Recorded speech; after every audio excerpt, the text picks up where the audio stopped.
तो समस्या पैदा कहां से हुई और समस्या पैदा किसने करी, ये दोनों समझे बिना हम कुछ भी नहीं कर सकते।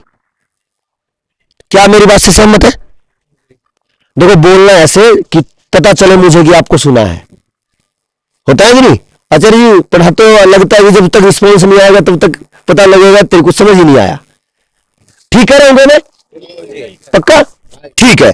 अब ये जो 5 भय है, इनको मुझे फिर से यहां लेके चलना है, और ये जो स्थिति है ये कहां तक चले आई है, हमें इसको और देख लेंगे, पता चलेगा कि मुझे जो तेज कदम बढ़ाने हैं वो तेज कदमों की गति कितनी हो, पता तो चले।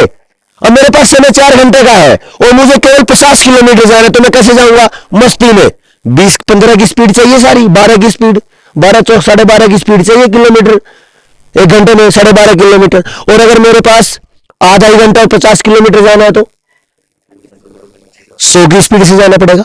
तो मुझे समस्या यानी लक्ष्य, अब मुझे इस समस्या का हल करना है, तो मेरा लक्ष्य क्या है? समस्या का हल।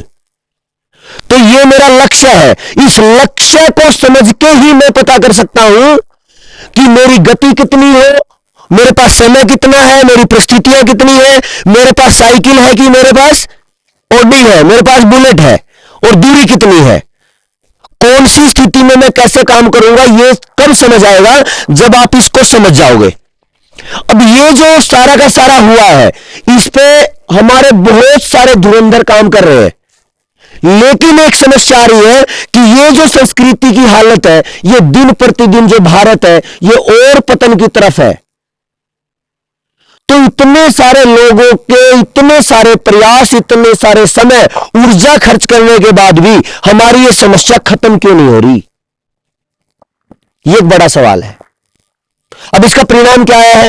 परिणाम में यह आया कि आज हम पूरी तरह अपनी जड़ों से कट चुके हैं, पूरी तरह अपनी संस्कृति से, अपने संस्कारों से कट चुके हैं।